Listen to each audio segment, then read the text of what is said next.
Hey, welcome everyone to whatever this is. Ha! Is this a vlog? I don't know. Um, I do kind of want to talk about stuff from time to time, and I feel like this is also a good way to practice talking to myself in front of a camera, which is a thing that I want to do more of if I want to learn how to stream, especially with more games coming up. So let's see. See, I've told you I'm nervous. So what do you want? What do I want to call this? I'm thinking of calling this Buko Juice Pub, which sounds interesting because Buko Juice and drinking, drink. I have grape juice. Mike's in the way. Hmm. I'm also thinking of calling it BJ Lab, whatever that means. I keep on saying when I stream, so I kind of want to try to get rid of that as well. I wanted to call it BJ Lab or BJ's Lab because I like to write about monsters or talk about monsters a lot, especially in the context of role playing games. And I think it would be interesting to just show people how I look at monsters. If we have time today for this practice stream, I will try to look into the sigbin, which is a monster that I designed for the Islands of Sina Una.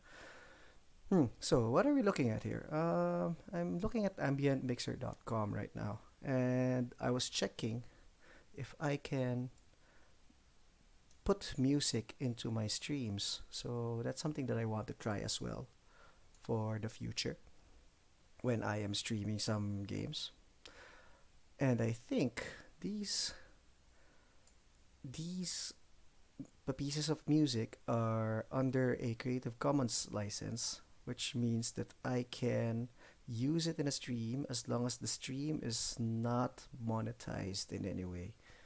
Uh, all right, I don't think I'm monetized or anything like that. So let's try. Um, it's a bit weird for me to talk when there's nothing that I can hear. I think that's what's really one of the things that are throwing me off. So let's see. I chose pub, which is a stereotype RPG starting point, right? And since we're trying to start things like this, the pub seemed like a good idea. Let's see. That's a little bit too loud, isn't it? I will try to lower the volume a little. And also, I have adjusted the volume live for people. Aha. Let's see. Oh, I have one viewer. Hello, one viewer. Thank you for joining me today. I hope you are not a bot. So, what do we have to talk about? I wanted to talk about. Hmm, RPGSEA. Hashtag RPGC. We call it RPGC. I was actually one of the people who started it. Oh, hi, sweet cyanide. I'm testing streaming, as you can see. So, I was one of the people who started the hashtag RPGSEA, and we started it with a bunch of friends from Singapore, and from Malaysia, and from Indonesia. Yes, I know who you are, Tina. Hello, Tina. And when we started it, we just wanted to increase visibility for Southeast Asian games. Yes. Is my audio okay? Siyempre, tinanong kita, di ba? My one and only viewer.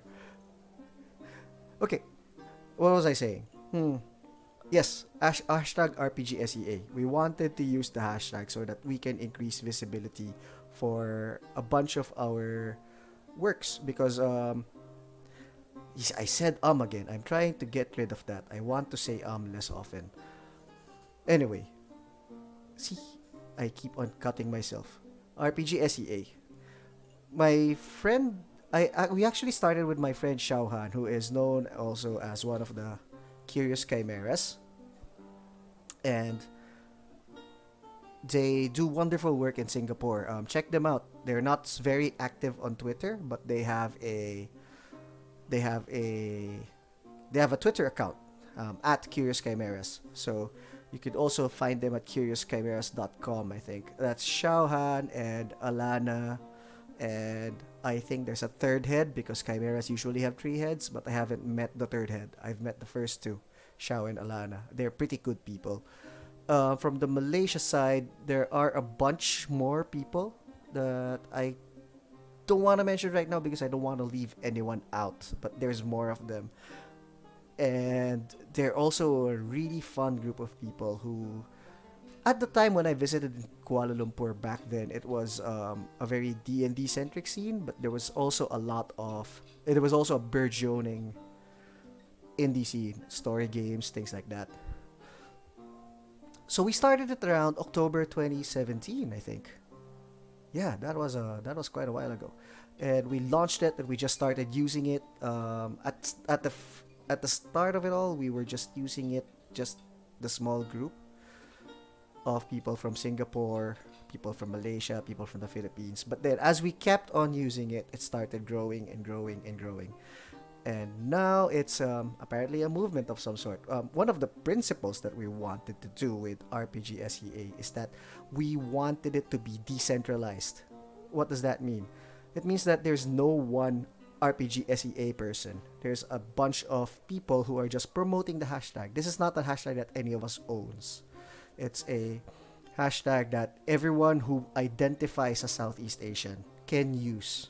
So even if we don't necessarily agree that you're Southeast Asian, like there are instances where people are like, I'm Southeast Asian because I've been there once and I am white and I am from America, but I've been to Southeast Asia and I'm Southeast Asian by heart. Well, if you think so, then okay, use the hashtag. No one's stopping you really because it's Twitter. Who can control Twitter hashtags, right?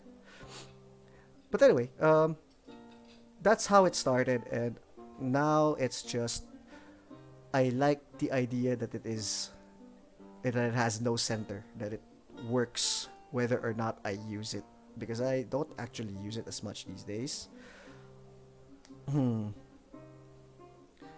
And it's more of Pam and the others who are using it, and they have taken the decentralized, no one lies at the center to heart. I was reading something back then when I was researching for Filipino mythology in RPGs called Complex Political Chiefdoms. Let's see. I think I have the book here.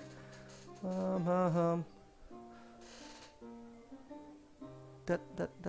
No, I don't. I thought I did. Oh, there it is. Excuse me. Here we go. This is Raiding, Trading, and Feasting, The Political Economy of Philippine Chiefdoms by Laura Lee Junker. This actually talks about how the pre-colonial Philippines was arranged in a group of interconnected political chiefdoms. This is actually very political pageantry oriented. But there's a diagram here that I wanted to show you that's related to RPGSEA. Let's see if I can find it. Oh, I think I just found it. Here. These are simple and complex forms of political chiefdoms. There's a bunch of circles and they're interconnected, but there is one circle at the center. So this is not actually a good model for what we were trying to do. There.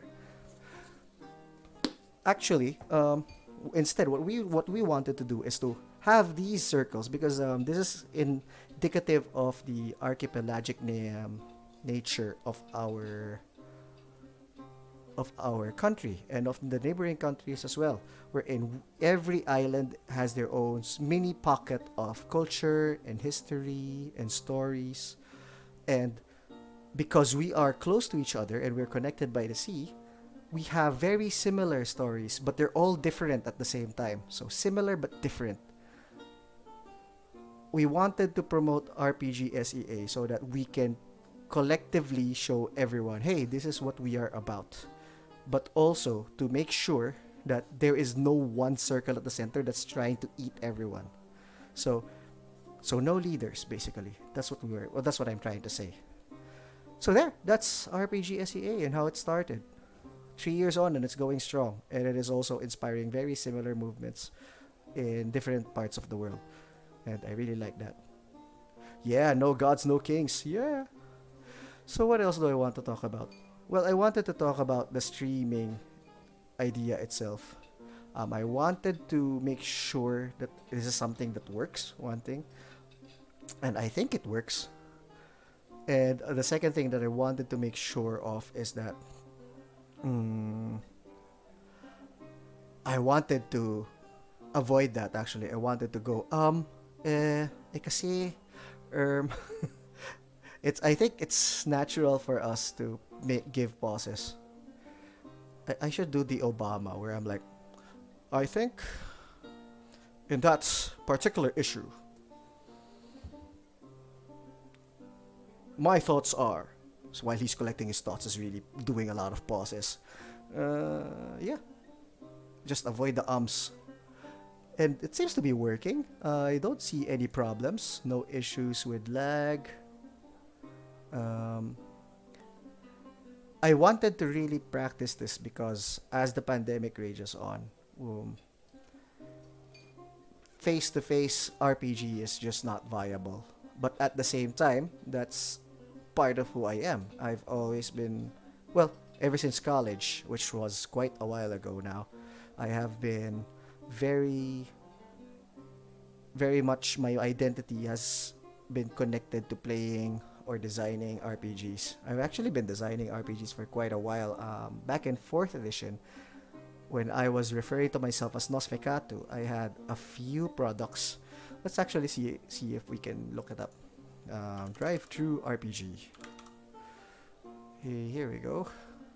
Drive-through RPG. Let's see. And then let's look for my 4th edition products. Should be here. So Nosfecatu. Oh, here we go. I have two. Tikbalang Guardians of Kalikasan and Aswang Shape-Changing Horrors.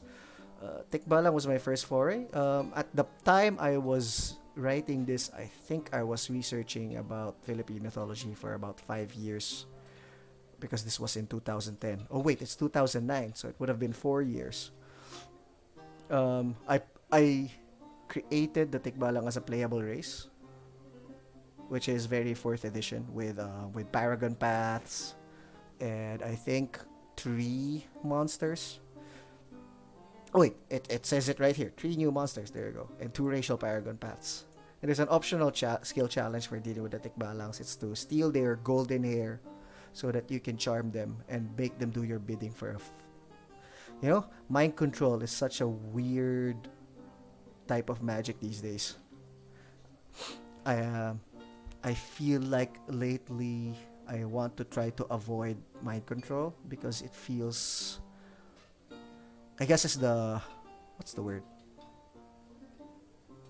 It's the who's that person in the Defenders? Jessica. Well, that particular Netflix show where there was a villain who knew how to do mind control, and it really shows you how mind control was very ubiquitous in D&D for a long time, but now the way I look at it, I feel like it's, there you go, Killgrave, right? Killgrave. Thank you, Tina. So now you look at mind control in a different light, and it's no longer as comfortable. So I try to avoid it these days with my work. Although it's still like indelibly part of the fantasy magic. And even when you mind control someone, like a player character fails their saving throw against a dominate person, I still give the agency to the player character. That's how I tend to do it these days. Wherein, okay, you're mind controlled, and this is probably what you are being asked to do. How do you roleplay this? That's how I've been doing it recently, as opposed to just dictating what the character was doing. So, wow, we went to mind control. Anyway, that's Tikbalang, Guardians of Kalikasan. And then, as you can see, whoops, where did I go? I also did Aswang. There's a funny story here.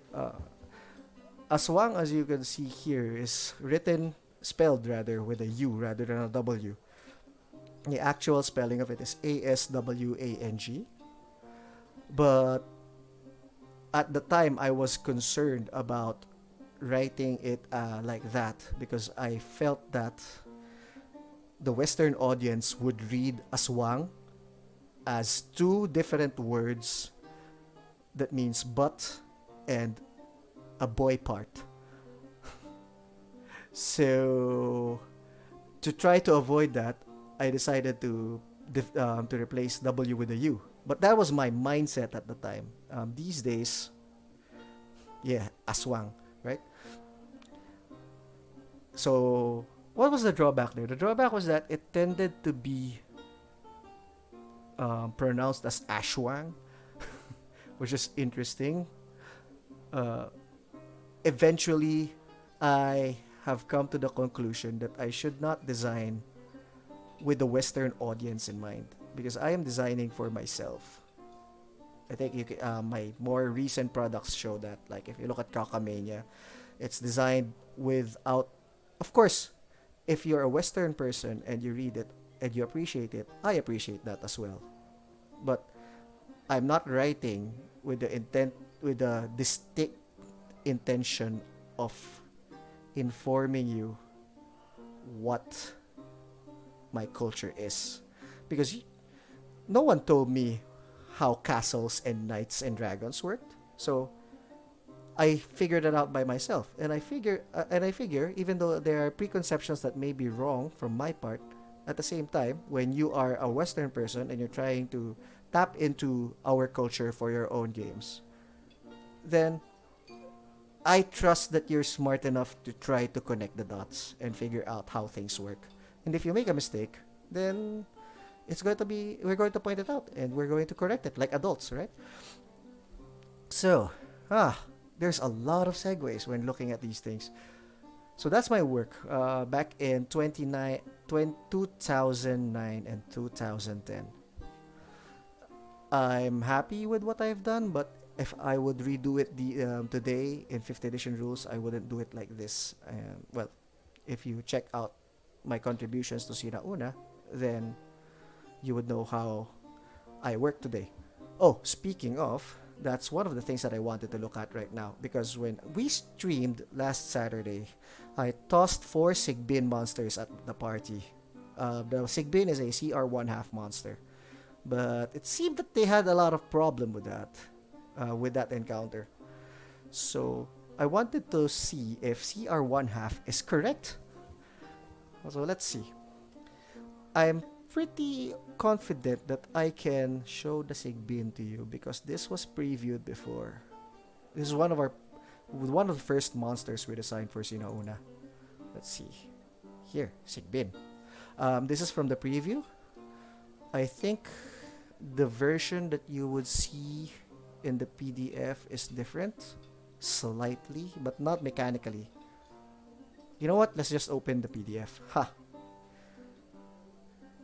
Let's see. Sina Una.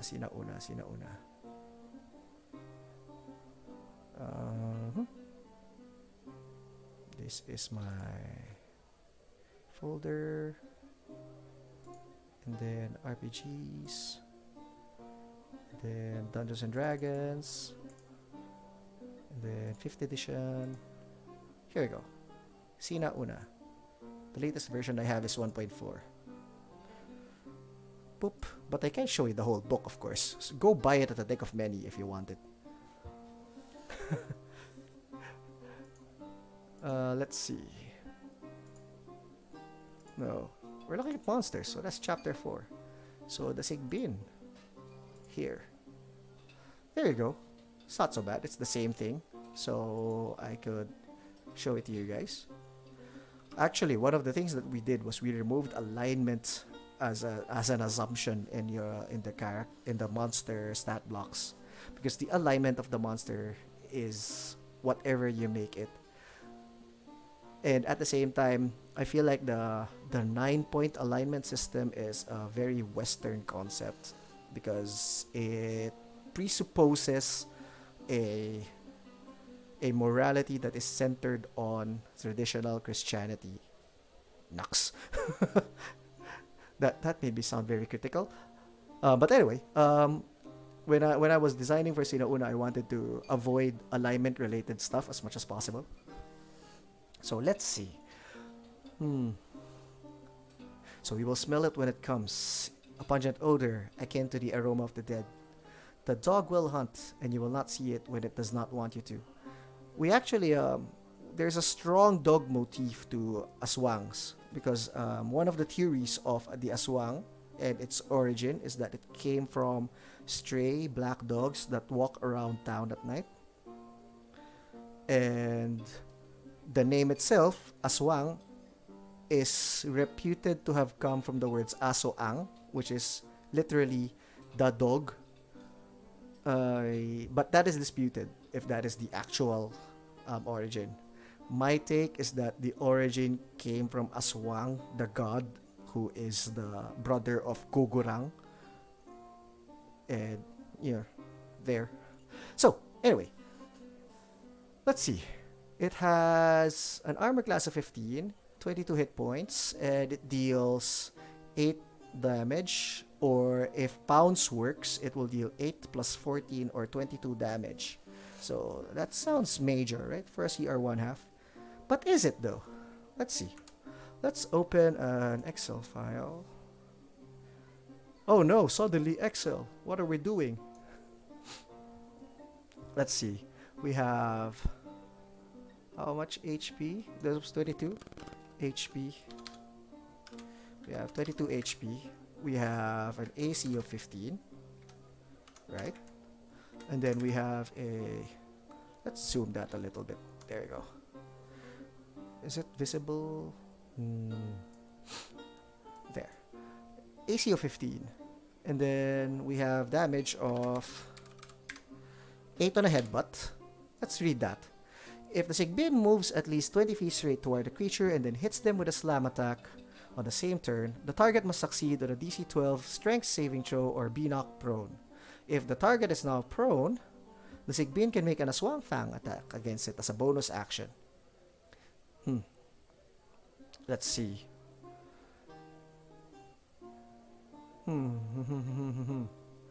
So that's 8. And then if it hits, it will make an aswang fang attack, and if it hits, it deals 14 necrotic damage. The reason it deals necrotic damage is that in the lore of the sigbin is actually interesting for a dog-like creature because it can bite your shadow instead of you. So that's why we represented the aswang fang as necrotic damage, because it's not attacking you, it's attacking your shadow, and it's like ripping your shadow from you. That sounds like necrotic damage, doesn't it? But we limited it that it can only be used against prone targets, because otherwise it will just keep using the aswang fang. So anyway, let's say the aswang fang only works if the target is prone, and to do that they need to do pounce. So they will probably do this once every 3 rounds properly. So I will say that their damage is, on a round where they do aswang fang, that's 8 plus 14. But on the rounds where they aren't able to do aswang fang, it's just 8 flat, right? So 8 plus 8. And then we get the average. Ta-da! And there we go. We have... Wait. Aha! We cannot average because this is supposed to be just 3 rounds. So let's just go divided by 3. There. Let's round up. How do we round up? Oh no, how do I Excel? Format cells. Number 0 decimal places. There you go. So on average, it will deal 13 damage. Yes, masakit. So, is it CR1 half though? Let's see. As it happens, I have the Dungeon Master's Guide handy here. I cannot show you the chart because the DMG, as far as I know, is mostly proprietary content. But we can get the values that we need. Okay. So let's insert a column here. And then let's call this one the sigbin. And then this one the DMG. Oops.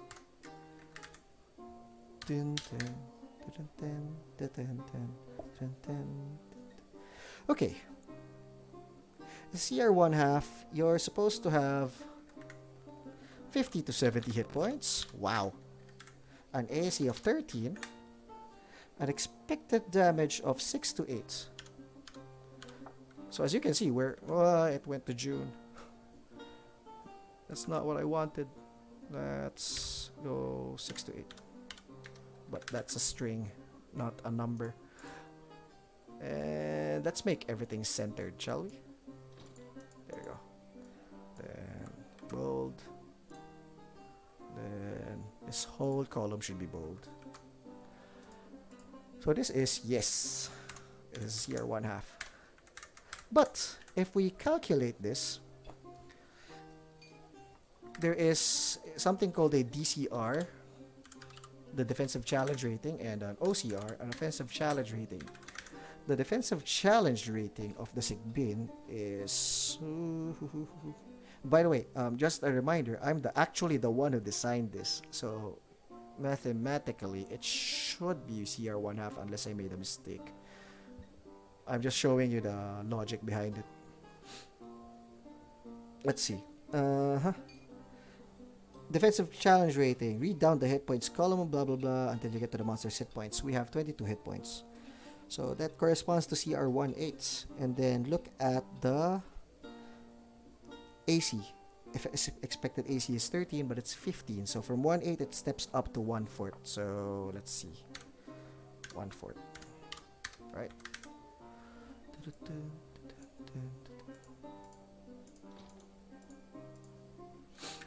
And then how about the OCR? The OCR is a little bit higher this time because we're expecting it to deal 13 damage to the CR1 creature.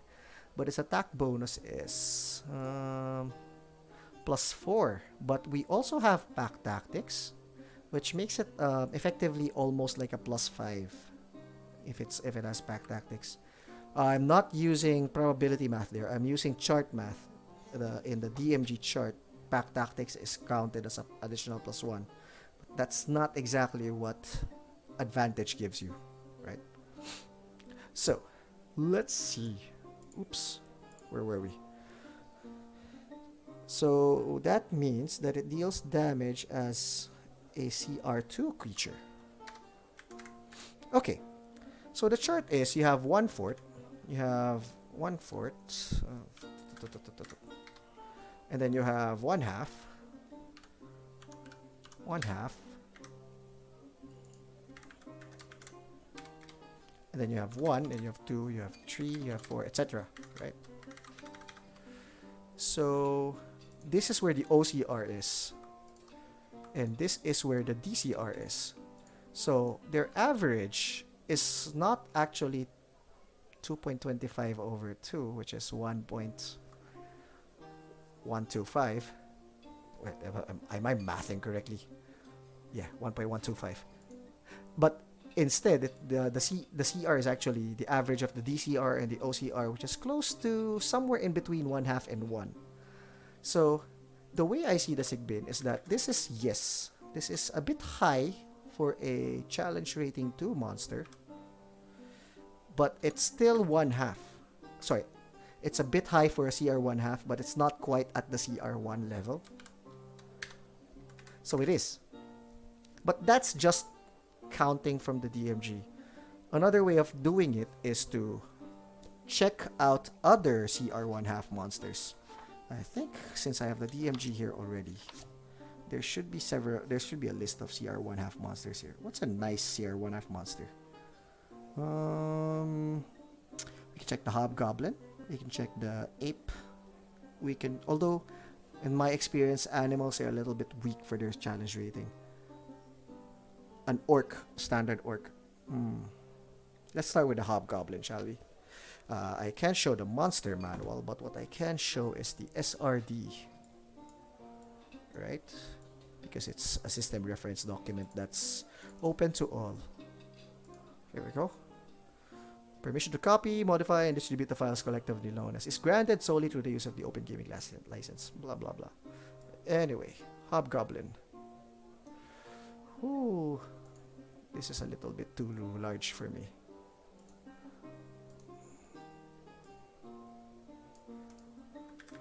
Hobgoblin. Hobgoblin. Here we go. Hydra, homunculus, hippogriff, hobgoblin. Okay. Now I have to put it back into... No, wait, we can do this. Hobgob. Let's look at the hobgob. The hobgob has all of 11 hit points. Ooh. An AC of 18. Wow. Okay. And they have martial advantage once per turn.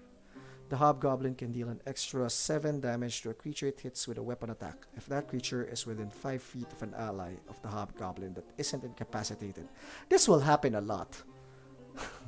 If that creature is within 5 feet of an ally of the hobgoblin. Yeah, I think we could count that as once that it will happen almost every turn. But to err on the side of caution, we'll call it like once every 2 times every out of 3. 2 out of 3, yeah. So let's do that. And then longsword is 5 or 6 if used with 2 hands. Let's go with 5 because I think the hobgoblin to me is very reminds me of the phalanx warriors, so they always have their shields on them. So let's try that. So just 5 damage, but with the strong potential for 7 damage. So we could probably show that as 7. Sorry. 7 plus 5 for the first round. Another 7 plus 5 on the second round. And then on the third round, let's say his allies have been knocked out by the player characters at that point. So he no longer has martial advantage. So on the third round, he just deals 5 damage. Divide by 3 for 3 rounds. Then let's format. So 10. Is this a CR 1/2 creature? Let's see. So what's the DCR here?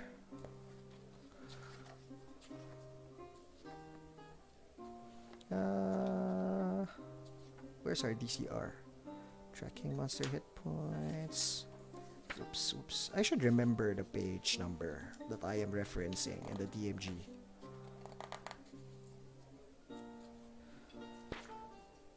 In the DMG, that's 274. Okay, so our defensive challenge rating is 11. That puts him squarely at CR 1/8, but he has an AC of 18, so 13, 15, 17, so 2. Its defensive CR is 1/2. So we have 1/2. And offensively, it deals 10, which I think is also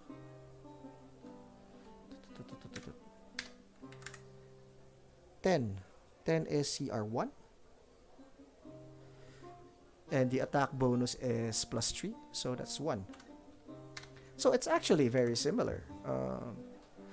We have the average of 1/2 and 1, which is somewhere higher than 1/2, but lower than 1, right? So is it a CR 1/2? Of course it is, because the monster manual says so. So which one is stronger, though? I think they're about the same. In my experience, an AC of 18 is very difficult for a party to hit. I think it may not be as difficult to hit after Tasha's Cauldron of Everything came out, because in Tasha's you can now pick any race class combination, and you could put your +2 to anywhere. So you're almost guaranteed to have a 17 in your primary attack stat, which means you will have an attack bonus of +5. So you'll hit on a 13 or higher. That's 13, 14, 15, 16, 17, 18, 19, 20. That's 8 out of 20, or 4 out, 4 out of 10, or 2 out of 5. So that's fairly common because before, if you choose a non-optimized race class combination, you will have, and you max out your attack stat, you will have an attack stat of 15, which corresponds to a +2, and then assuming your proficiency, which you likely have, that's a +4 to attack. Hitting AC 18 is very difficult in that case. At the same token, 15 is actually a little bit high. You'd want your monsters at the low level to have an AC of around 13 to 14, so that it can be reliably hit by the opponent. The sigbin already had trouble. They already had trouble fighting the sigbin, mostly because it has an AC of 15, and if 18 is even higher. So let's see. Maybe we should look at another one. How about the orc? The orc sounds like an interesting monster. Orc. Oops. I'll pick that up later. Orc. Hiklmno. Ogre. Gelatinous cube.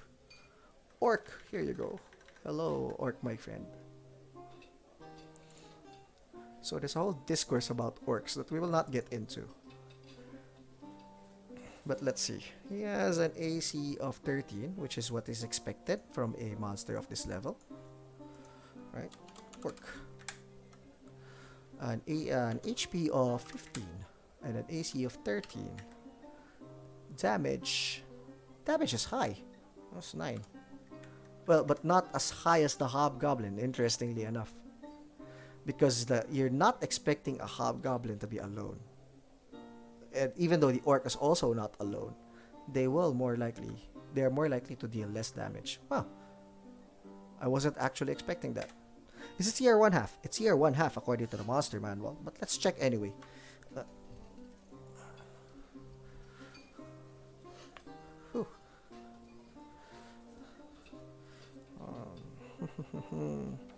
It was 274 if I remember correctly. 274. Yes. Defensively, we have 15 hit points, which is not a lot. So he has a CR 1/8 as a DCR.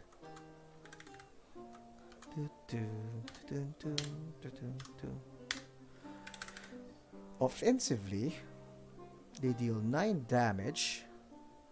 So that puts them at CR 1/2 also.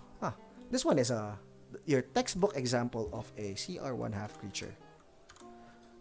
Because the OCR is also 1/2, and the average of that is of course 1/2, right? So that's another yes. So let's see. In terms of hit points, the sigbin has more hit points than either the hobgoblin or the orc. And it does have a strong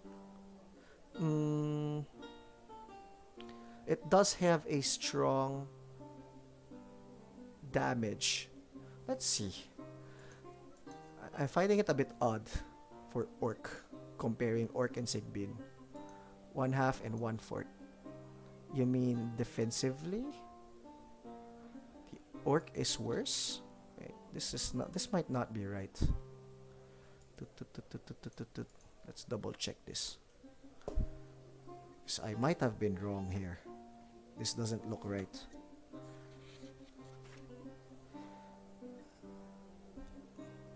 We have 22 hit points, right? 22.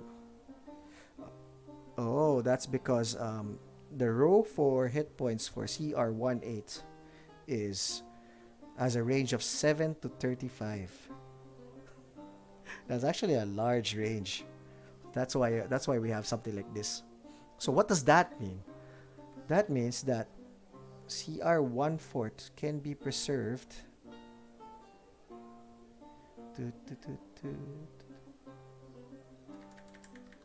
No, I'm wrong on this one, because with 15 hit points, you're supposed to have CR 1/8 only. Aha. There you go. So this is actually no. Because 1/8 and 1/2 means that The orc CR should just be 1/4. Ah, the, I'm just discovering that now. Did you get that? We have the chart is 1/8 and then 1/4 and then 1/2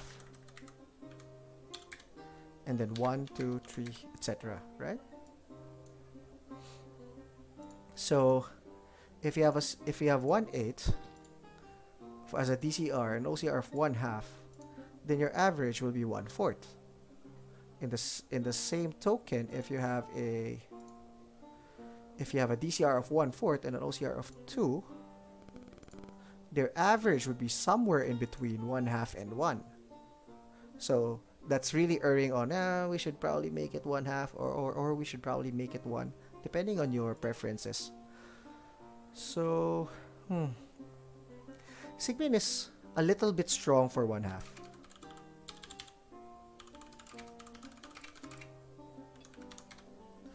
Right? And the orc is just too weak for 1/2. I feel like it should be 1/4. So, that's something we've learned today.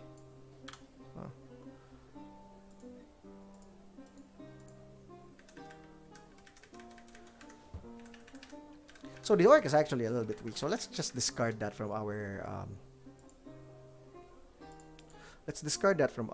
comparison. Let's look for another one. I think the berserker. The berserker should be 1/2. Which is an NPC.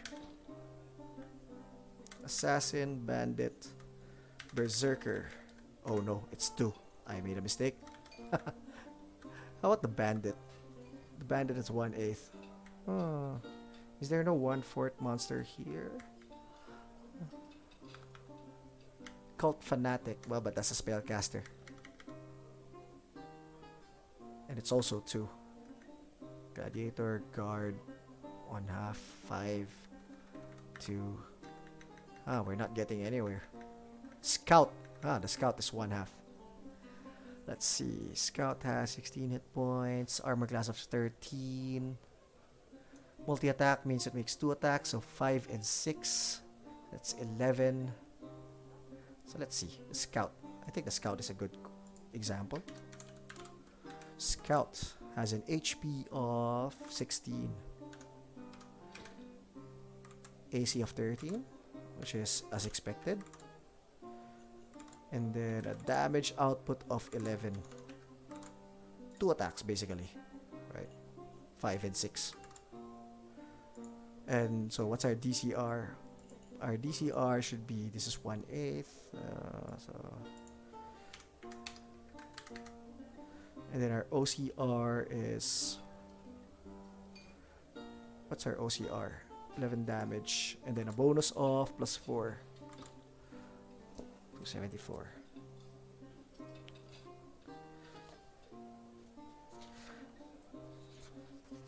Dun, dun, dun. 11. CR1. OCR of 1. So that means 1/8, 1/4, 1/2. So this is an example of something that's a little weak for 1/2. Sorry. 1/8 and 1. So what's in between that? 1/4 and 1/2. So it's somewhere in between 1/4 and 1/2. But they erred towards 1/2, right? So it's a little weak for 1/2.